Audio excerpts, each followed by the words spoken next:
যখন একটা ইউটিউব চ্যানেলে কোনো রুমে বা অফিসে বসে টক শোর মাধ্যমে বা পডকাস্টের মাধ্যমে আপনাদের সামনে বিভিন্ন ইনফরমেশন দেওয়া হয়, তখন এত বেশি ইনভেস্টের প্রয়োজন পড়ে না। যদিও ওই স্টুডিওতে কিছু ইনভেস্টের প্রয়োজন পড়ে, কিন্তু যাতায়াত খরচ বেঁচে যায়। পাশাপাশি কম সময়ে অধিক ইনফরমেশন দেওয়া যায় বা অধিক ভিডিও তৈরি করা যায়। সেজন্য একজন ক্রিয়েটর যখন ভিডিও তৈরি করবেন, কোন জায়গায় যাবেন, সেখানে যাতায়াত খরচ কতটুকু।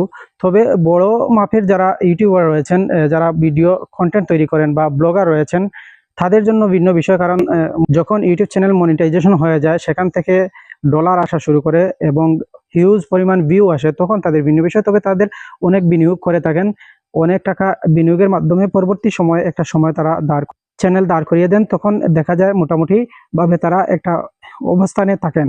সেজন্য যারা নতুন ক্রিয়েটর বা ইউটিউবার বা যারা ব্লগ তৈরি করবেন, তাদের মাথায় একটা বিষয় খেয়াল রাখতে হবে।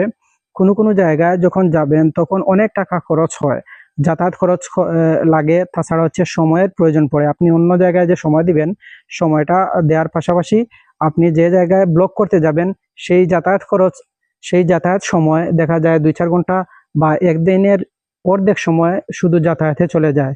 সেজন্য সেদিকে বিবেচনা করে অনেকেই ব্লগ যখন তৈরি করবেন, তখন সেগুলো ভেবেচিন্তে আপনি ব্লগ তৈরি করবেন। সেজন্য আমরা এসআর সিদ্দিক একাডেমি ইউটিউব চ্যানেলে টেক রিলেটেড ভিডিও তৈরি করেছি। সেখানে এত বেশি জায়গা ভ্রমণ করতে হয়নি, সেখানে ঘরে বসে অসংখ্য ভিডিও তৈরি করা হয়েছে। ওই ভিডিওগুলো আপনারা পেয়েছেন এবং মনিটাইজেশনের মাধ্যমে আপনারা বেশ ভালোই দেখছেন। এখন এসআর সিদ্দিক ট্যুরিজম ইউটিউব চ্যানেলে যেহেতু বিভিন্ন জায়গা ভ্রমণ করছি, নতুন নতুন অভিজ্ঞতা হচ্ছে, সেজন্য সেই বিষয়গুলো শেয়ার করছি। তখনই জানতাম যে এই যাতায়াতের জন্য পর্যাপ্ত সময়ের প্রয়োজন। এখন যখন ব্লগ তৈরি করবেন, সেখানে ক্যামেরাম্যান কম্পালসারি হয়ে যায় এবং পাশাপাশি অন্য কোনো ব্যক্তি যখন সাথে থাকেন, তখন একটা জায়গায় যাওয়া যায়। কারণ নিরাপত্তাজনিত কারণে সাথে লোকের প্রয়োজন পড়ে। যখন ব্যক্তিবর্গ থাকেন, তখন দেখা যাবে যে আপনি একটা জায়গায় ভালোভাবে ভিডিও তৈরি করে আসতে পেরেছেন। তাই আমরা যখন ভিডিও তৈরি করব, সেই দিকগুলো বিবেচনা করে আমরা আপনাদের সামনে যেন ভিডিওগুলো উপস্থাপন হয় এবং প্রপারলি উপস্থাপনের জন্য অনেক কিছু শিখতে হবে, জানতে হবে, বুঝতে হবে। সেগুলো জানা বোঝার মাধ্যমে এই বিষয়গুলো উপস্থাপন করা সহজ হয় এবং কোন বিষয়ে কথা বললে ভালো হয়।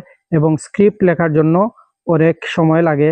স্ক্রিপ্ট ছাড়া কথা বলা বেশ চ্যালেঞ্জিং। যদিও বিগত ২-৩ বছর ধরেই স্ক্রিপ্ট ছাড়া কথা বলছি, আপনাদের সামনে অসংখ্য কথা বলে আসছি, যেগুলো আমার মনে আসে। ধারাবাহিকতা কিছুটা গোছানো কথা নাও হতে পারে, সেজন্য আন্তরিকভাবে দুঃখিত। আশা করি ধীরে ধীরে আমরা যখন একটা পর্যায়ে চলে যাব, তখন স্ক্রিপ্ট লিখে আপনাদের সামনে ভিডিওগুলো উপস্থাপন করব।